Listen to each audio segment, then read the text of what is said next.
معزز سامعین کرام، آپ سن رہے ہیں پیارے اردو چینل پر ڈیل کارنیگی کی کتاب ابراہم لنکن، امریکی صدر کی زندگی اور کارناموں کا تذکرہ۔ سب ہیڈنگ: بھوت کی تدفین اور خیال آرائیاں۔ پھر میری درخواست پر لاش کو بٹھایا گیا اور کھڑا کیا گیا۔ میں نے بڑے غور سے دیکھ کر کسی حد تک بھوت کے خد و خال پہچان لیے۔ میں نے اپنی زندگی میں کوئی ایسا شخص نہیں دیکھا تھا جس میں مرنے کے بعد اتنی تبدیلی واقع ہو گئی ہو۔ اس کی کھال کا رنگ زرد تھا، اس کے بال پراگندہ تھے اور اس کا چہرہ کھلی فضا میں رہنے کی وجہ سے اور فاقے سے اندر دھس گیا تھا۔ دوسرے لوگ جنہوں نے بھوت کی لاش کو دیکھا بالکل نہ پہچان سکے۔ انہوں نے شہر میں لوگوں کے پاس شبہات کا اظہار کیا، جس سے افواہ تیزی سے پھیل گئی۔ اس کے علاوہ افواہوں کے پھیلنے میں اس چیز کا بھی دخل تھا کہ بھوت کو رازدارانہ طریقے سے دفن کیا گیا تھا، اور اس کے متعلق جو افواہیں پھیل رہی تھیں گورنمنٹ کی طرف سے، اس کی کوئی تردید نہیں ہوتی تھی۔ ایک اخبار نے بھوت کے پکڑنے کے متعلق تمام واقعے کو بے بنیاد قرار دیا اور لکھا کہ جو ظاہر کیا جاتا ہے اس سے صرف لوگوں کو بے وقوف بنانا مقصود ہے۔ دوسرے اخباروں نے بھی ایسے ہی خیالات کا اظہار کیا اور لکھا کہ ہم جانتے ہیں بھوت بچ کر نکل گیا ہے، اور بیکر اور اس کے ساتھیوں نے گورنمنٹ کے خزانے پر ڈاکہ ڈالنے کی سازش کی ہے۔ لفاظی کی جنگ زوروں پر تھی۔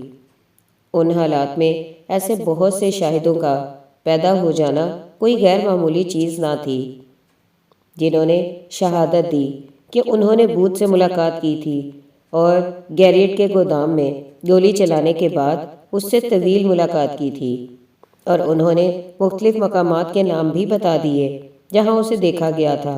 کوئی کہتا وہ کینیڈا کی طرف بھاگ رہا تھا، کوئی کہتا اس نے میکسیکو کا رخ کیا ہوا تھا اور جہاز پر سوار ہو کر جنوبی امریکہ جانا چاہتا تھا۔ کوئی یورپ کا نام لیتا، کوئی ورجینیا کا اور کوئی اورینٹ کے جزیرے کا۔ غرض جتنے منہ اتنی باتیں تھیں۔ اس طرح بھوت کے متعلق بیسیوں کہانیاں منظر عام پر آ گئیں جو آج تک مروج ہیں۔ کالجوں کے بعض فاضل بھی ان اساطیر کو قابل یقین سمجھتے ہیں۔ امریکہ کے ایک پادری نے ملک کے مختلف مقامات کا سفر کیا اور وہ لوگوں کو بھوت کے بچ کر نکل جانے کے متعلق لیکچر دیا کرتا تھا۔ یہ باب تحریر کرنے کے دوران سائنس کے ایک فاضل نے مجھے یقین دلانے کی کوشش کی کہ بھوت آزاد ہو گیا تھا، لیکن حقیقت یہ ہے کہ بھوت مارا گیا۔ اس کے متعلق شبے کی کوئی گنجائش نہیں۔ جو شخص گیریٹ کے گودام میں تھا اس نے اسے بچانے کے لیے ہر قسم کے دلائل دیے جو قابل داد ہیں، لیکن نہایت نا امیدی کی حالت میں بھی اسے یہ نہ سوجی کہ وہ بھوت کی موت سے انکار کر دے۔ اس کی موت سے انکار نہایت بیہودہ بات ہے جو سخت تعصب پر مبنی ہے۔ سٹینس نے اس کی شناخت کے لیے 10 اشخاص بھیجے تھے۔ ان میں سے ایک ڈاکٹر ہے تھا۔ اس نے لکھا کہ اس کی گردن کے پیچھے ایک بڑی ریشہ دار رسولی تھی اور زخم کے مندمل ہونے کا بڑا نشان موجود تھا۔ ڈاکٹر نے اسی نشان سے اس کی شناخت کی۔ وہ لکھتا ہے کہ وہ جسم جو پکڑنے والے نے میرے سامنے پیش کیا اس میں اصل شخص کے ساتھ کوئی مشابہت نہیں تھی، لیکن وہ نشان جو اس کی زندگی میں موجود تھا موت کے بعد بھی قائم رہا، اور اس نے پریزیڈنٹ کے قاتل کے متعلق ہمیشہ کے لیے فیصلہ کر دیا۔ ڈاکٹر میرل نے بھوت کو ایک دانت سے پہچان لیا جس میں اس نے سیمنٹ بھرا تھا۔ چارلس ٹیسن جو نیشنل ہوٹل کا ایک کلرک تھا بھوت کو اس کے دستخطوں سے پہچانا جو اس کے دائیں ہاتھ پر کھدے ہوئے تھے۔ اسی طرح اس کے اور بھی مخلص دوستوں اور قریبی تعلق داروں نے اسے پہچان لیا تھا۔ 1869 میں بھوت کے ایک پرانے دوست نے اس کو پہچانا، پھر اس کی لاش کو اس کے خاندان کے قبرستان گرین ماؤنٹ میں دفن کر دیا گیا۔ دفن کرنے سے پیشتر اس کے بھائی، ماں اور دوستوں نے اس کی شناخت کی۔ اتنے ثبوت کے بعد بھی اس کی وفات کے متعلق شبہ کیا جاتا ہے اور اس کے متعلق طرح طرح کی کہانیاں مشہور ہیں۔ بوتھ کو موت کے وقت اتنے لوگوں نے شناخت کیا ہے کہ شاید ہی کسی اور کی ایسی شناخت ہوئی ہو۔ 1880 میں لوگ یہ سمجھتے تھے کہ بوتھ جے آرمسٹرانگ کے بھیس میں ہے، کیونکہ اس کے بال بھی پریشان تھے۔ وہ ایک ٹانگ سے لنگڑاتا تھا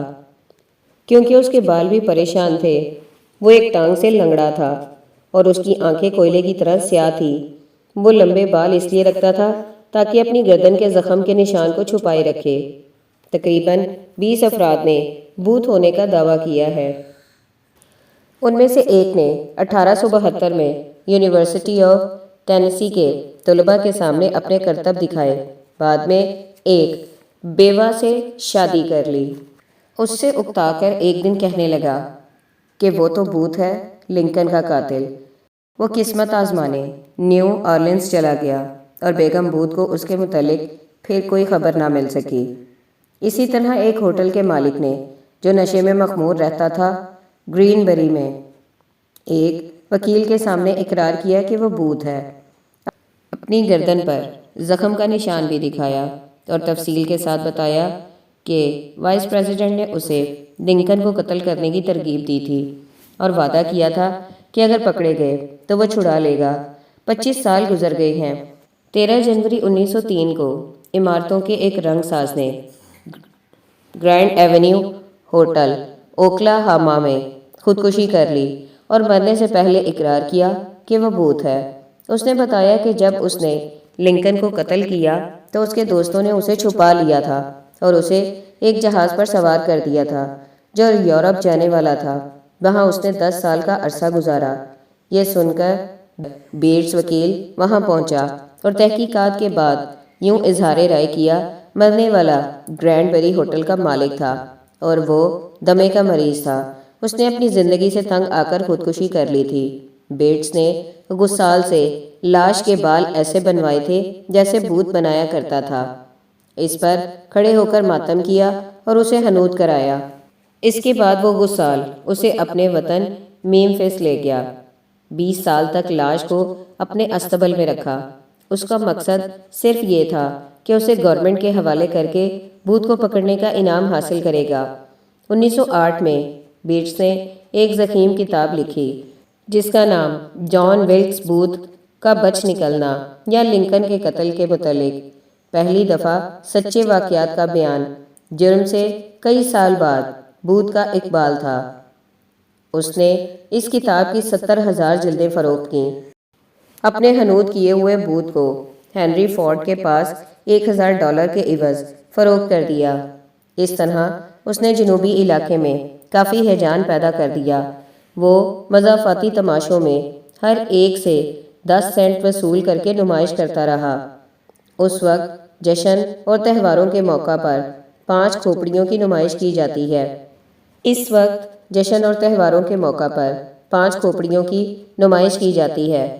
ان میں سے ہر ایک کے متعلق کہا جاتا ہے کہ یہ جان ولکس بوتھ کی کھوپڑی ہے۔ سب ہیڈنگ میری ٹاڈ کا انجام۔ وائٹ ہاؤس سے چلے جانے کے بعد بیگم لنکن کو بڑی مشکلات کا سامنا کرنا پڑا اور اس نے اپنا ایسا بھرم کھول دیا کہ جگہ جگہ اسی کی باتیں ہونے لگیں۔ جہاں تک گھر کے اخراجات کا تعلق تھا، بس ضرورت سے زیادہ کفایت شار تھی۔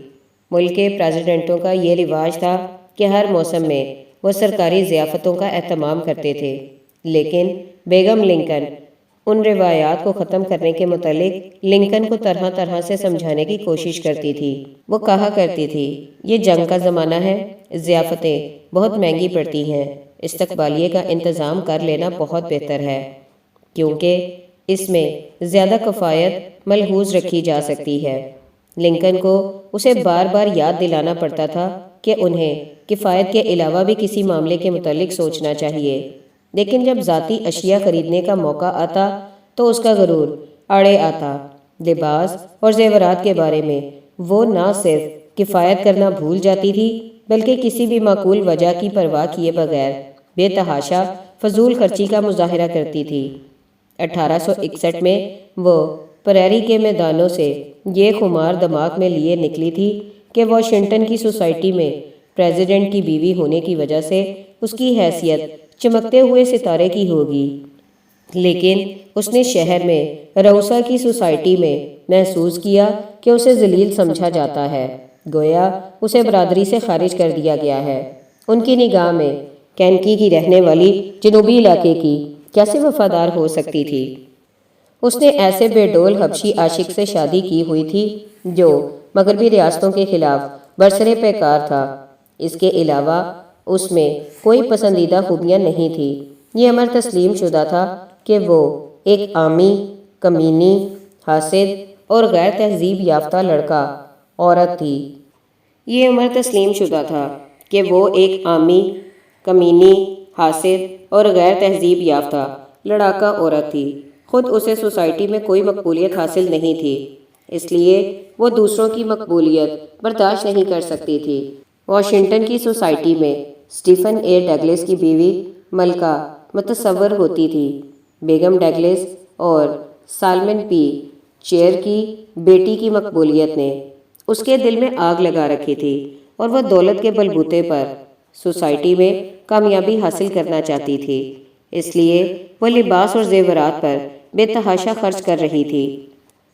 اس نے اپنا مقام حاصل کرنے کے لیے الزبتھ کینکی سے کہا تھا کہ اسے اتنے روپے کی ضرورت ہے جتنا لنکن مہیا نہیں کر سکتا۔ وہ اپنی تنخواہ کے علاوہ ایک پینس بھی ناجائز طور پر حاصل نہیں کرنا چاہتا۔ اس کا نتیجہ یہ ہے کہ میں مقروض ہوں، قرض لینے کے سوا میرے پاس کوئی چارہ کار نہیں۔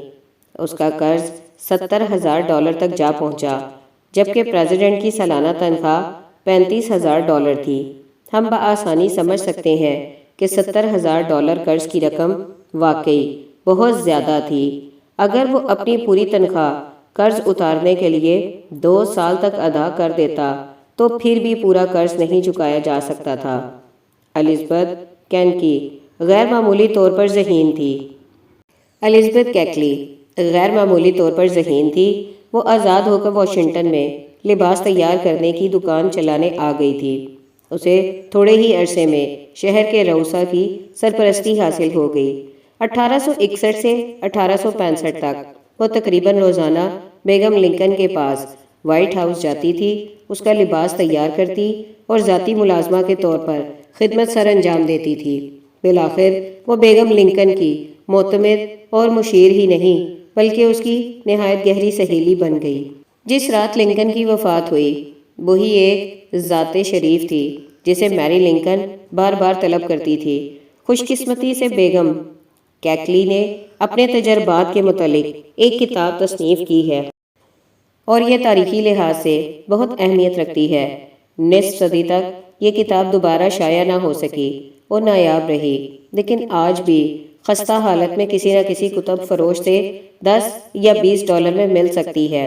اس کا عنوان ذرا طویل ہے، پس پردہ تصنیف از الزبتھ کیکلی، جو پہلے غلام تھی لیکن حال ہی میں آزاد ہوئی اور میری لنکن کی سہیلی رہی، یا 30 سال غلامی کی زندگی اور 4 سال وائٹ ہاؤس میں۔ الزبتھ کیکلی لکھتی ہے کہ 1864 کے موسم گرما میں جب لنکن دوسری دفعہ پریزیڈنٹ بننے کی تگو کر رہا تھا، میری لنکن فکر اور تشویش کی وجہ سے تقریباً پاگل ہوئی جاتی تھی۔ کیوں؟ اس لیے کہ ایک قرض خواہ نے اس پر مقدمہ چلانے کی دھمکی دی تھی اور اس بات کا امکان تھا کہ لنکن کے دشمنوں کو اس قرض کا علم ہو جائے گا۔ وہ اس ذاتی معاملے کو ہتھیار کے طور پر استعمال کریں گے۔ اگر وہ دوبارہ منتخب ہو جائے تو اپنے معاملات سے اسے بے خبر رکھ سکتی تھی، لیکن اگر شکست ہو گئی تو قرض خواہوں کے بل آنے شروع ہو جائیں گے اور لنکن کو سب ماجرا معلوم ہو جائے گا۔ وہ یہ کہہ کر پاگلوں کی طرح ہچکیاں لیتی تھی۔ وہ لنکن سے رو رو کر کہتی کہ میں نماز میں تمہاری کامیابی کے لیے دعا کرتی ہوں، لیکن اس نے کہا میرے متعلق غیر معمولی تشویش کی وجہ سے خدشہ ہے کہ تمہیں سزا نہ ملے۔ اگر میں منتخب ہو گیا تو ٹھیک ہے، اور اگر نہ ہو سکا تو تمہیں مایوسی کا سامنا کرنا پڑے گا اور تمہیں اس کے لیے تیار رہنا چاہیے۔ بیگم کیکلی نے اس سے پوچھا اگر لنکن کو تمہارے قرض کا علم ہو جاتا تو اس پر میری کا یہ جواب تھا، خدا نہ کرے کہ اسے علم ہو۔ اگر اسے معلوم ہو گیا کہ اس کی بیوی اتنے بھاری قرض میں پھنسی ہوئی ہے تو وہ پاگل ہو جائے گا۔ لنکن کے قتل کا ایک ہی خوش کن پہلو تھا، اور وہ یہ کہ آخری دم تک اسے قرض کے بارے میں کچھ علم نہ ہوا۔ ابھی اسے قبر میں ایک ہی ہفتہ گزرا ہوگا کہ میری لنکن نے لنکن کی قمیضیں بیچنے کی کوششیں شروع کر دیں، جس پر لنکن کے دستخط موجود تھے۔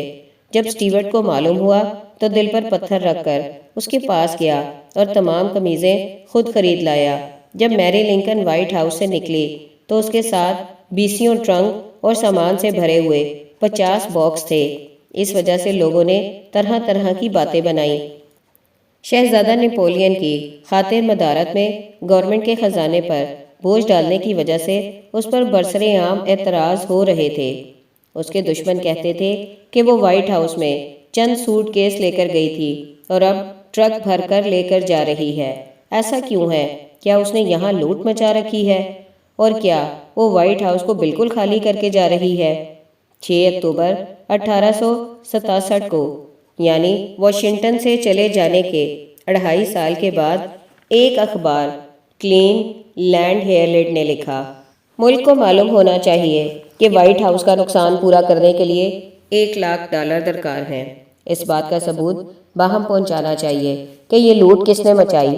بلا شبہ گلابی شہزادی کی حکومت میں وائٹ ہاؤس سے بہت سی چیزیں چرائی گئی تھیں، لیکن قصور اس کا نہیں تھا۔ البتہ اس نے غلطیاں ضرور کیں۔ اس نے پہلا کام جو کیا وہ یہ تھا کہ بہت سے ملازموں کو یہ کہتے ہوئے فارغ کر دیا کہ ان کی جگہ وہ خود نگرانی کرے گی۔ اس کا نام اس نے کفایت رکھا۔ اس کا نتیجہ یہ ہوا کہ ملازم باورچی خانے کی بہت سی چیزیں چرا کر لے گئے۔ 9 مارچ 1961 میں واشنگٹن سٹار میں ایک مضمون شائع ہوا جس میں بتایا گیا کہ جب پہلے استقبالیہ کے موقع پر مہمان وائٹ ہاؤس آئے تو بہت سے مہمانوں کے اوور کوٹ اور شالیں چوری ہو گئیں۔ زیادہ عرصہ نہیں گزرا تھا کہ وائٹ ہاؤس کا سجاوٹ کا سامان چوری کر لیا گیا۔ میری لنکن 50 صندوقوں اور 20 ٹرنکوں میں کیا لے جا رہی تھی؟ ان میں بے فائدہ سامان تھا اور بیکار قسم کے تحفے، تصویریں، کتابیں، موم کے ہار، ہرن کے سر اور بہت سے پرانے دستانے اور ہیٹ تھے جن کا رواج بھی ختم ہو چکا تھا۔ ان میں سے بیشتر چیزیں ایسی تھیں جنہیں وہ اسپرنگ فیلڈ میں استعمال کر چکے تھے۔ بیگم کیکلی کہتی ہے کہ بیگم لنکن کو پرانی چیزیں جمع کرنے کا شوق تھا۔ جب وہ اپنا سامان باندھ رہی تھی تو اس کے بیٹے رابرٹ نے، جو ہارورڈ یونیورسٹی سے گریجویٹ کی ڈگری لے کر آیا تھا، کہا کہ وہ تمام جھوٹے زیورات اور ٹیپ ٹاپ کے سامان کو دیا سلائی دکھا دے، لیکن میری کو یہ بات پسند نہ آئی، بلکہ اس کی تجویز کو حقارت کے ساتھ رد کر دیا۔ اس پر رابرٹ نے کہا، میری دعا ہے راستے میں تمام صندوقوں کو آگ لگ جائے اور تمہارا پرانا مال جل کر راکھ ہو جائے۔ جس صبح بیگم لنکن وائٹ ہاؤس سے چلی گئی، اس کی کوئی سہیلی یا واقف کار اسے الوداع کہنے کے لیے موجود نہ تھی۔ یہ خاموشی بڑی تکلیف دہ تھی۔ نیا پریزیڈنٹ اینڈریو جانسن بھی اسے الوداع کہنے کے لیے نہ آیا۔ دراصل اس نے لنکن کے قتل کے بعد ہمدردی کے اظہار کے لیے اسے 2 الفاظ بھی نہیں لکھے تھے۔ وہ جانتا تھا کہ میری لنکن اس سے نفرت کرتی ہے، چنانچہ اس نے بھی پرواہ نہ کی۔ اگرچہ یہ بات تاریخی لحاظ سے کوئی اہمیت نہیں رکھتی، لیکن میری لنکن یہ سمجھتی تھی کہ اینڈریو جانسن لنکن کو قتل کرانے کی سازش میں پس پردہ شامل تھا۔ میری لنکن نے اپنے 2 بیٹوں ٹیڈ اور رابرٹ کے ہمراہ شکاگو کا سفر کیا۔ پہلے وہ ٹریمونٹ ہاؤس میں ٹھہری، لیکن اسے بہت مہنگا پڑا، اس لیے 1 ہفتے کے بعد وہ موسم گرما گزارنے کے لیے معمولی رہائش گاہ ہائیڈ پارک میں منتقل ہو گئی۔ وہ آہیں بھرتی تھی کیونکہ اس میں اچھے مکان میں رہنے کی استطاعت نہیں تھی۔ اس نے اپنے کسی رشتہ دار یا سہیلی کے ساتھ کوئی خط و کتابت نہ کی۔ اس کا زیادہ وقت ٹیڈ کو پڑھانے میں گزرتا تھا۔ ٹیڈ اپنے والد کا لاڈلا بیٹا تھا۔ اس کا اصل نام تھامس تھا، لیکن لنکن نے اس کی سر کی ساکھ کے مطابق اس کا نام ٹیڈ یا ٹیڈ پال رکھا تھا۔ ٹیڈ عموماً اپنے باپ کے ساتھ سوتا تھا۔ وہ وائٹ ہاؤس میں دفتر کے ارد گرد کہیں لیٹ کر سو جاتا تھا۔ تب پریزیڈنٹ اسے اپنے کندھوں پر اٹھا کر بستر پر لٹا دیتا تھا۔ ٹیڈ رک رک کر بات کرتا تھا۔ اس کا والد اس وجہ سے اسے مذاق کرتا۔ وہ تعلیم حاصل کرنے میں ناکام رہا۔ اس کی عمر 12 سال تھی لیکن وہ لکھنا پڑھنا نہیں جانتا تھا۔ بیگم کیکلی لکھتی ہے کہ پہلے سبق میں ٹیڈ 10 منٹ تک ایک لفظ کے ہجے بھی نہ سمجھ سکا۔ بالآخر لکڑی سے حروف کاٹ کر اسے ہجے سکھانا پڑے۔ میری لنکن نے کانگریس سے کہا کہ اسے $1,00,000 سالانہ ملنے چاہیے کیونکہ اگر لنکن زندہ رہتا تو اسے یہ معاوضہ ملتا، لیکن جب کانگریس نے انکار کر دیا تو اس نے بہت برا منایا اور ممبران کو شیطان کے نام سے یاد کیا جنہوں نے اس کے خیال کے مطابق جھوٹ اور فریب سے کام لے کر اس کی تجویز کو ناکام بنا دیا تھا۔ وہ کہتی تھی جب یہ مریں گے تو خدا ان بوڑھوں کو سمجھے گا۔ بالآخر کانگریس نے اسے $22,000 دینے کا فیصلہ کیا۔ اگر لنکن زندہ رہتا تو اس سال کے آخر تک اسے یہ رقم ملتی۔ اس رقم کے ساتھ اس نے شکاگو میں ایک مکان کی سجاوٹ کا سامان خرید لیا۔ 2 سال گزرنے پر لنکن کی جاگیر کا فیصلہ ہو گیا اور اس عرصے میں قرض بہت بڑھ چکا تھا، اس لیے اسے اپنے کمروں میں کرائے پر لوگوں کو رکھنا پڑا اور حالت یہ ہو گئی کہ بالآخر اسے مکان چھوڑ کر بورڈنگ ہاؤس جانا پڑا۔ ستمبر 1867 میں وہ بڑی مشکل سے بنیادی ضرورتیں پوری کر سکتی تھی۔ اس نے اپنے پرانے کپڑے، جھالریں اور جواہرات ایک باکس میں بند کیے اور نیو یارک چلی گئی۔